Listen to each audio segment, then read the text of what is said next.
In this video, I'm going to show you how to animate a train in your terminal. I'm going to use termux to demonstrate this. So let me clear my terminal, then type apt install SL. So it has already been installed in my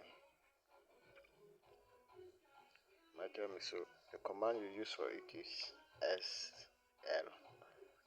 Boom. And there you have it. Let's say I want six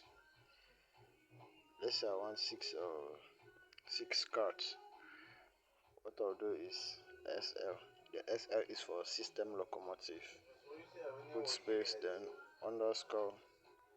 I'll put 6. Enter. So let's see the number of cards. So 1, 2, 3, 4, 5, and 6. So that's how you do it. So make sure you follow, like, and sub.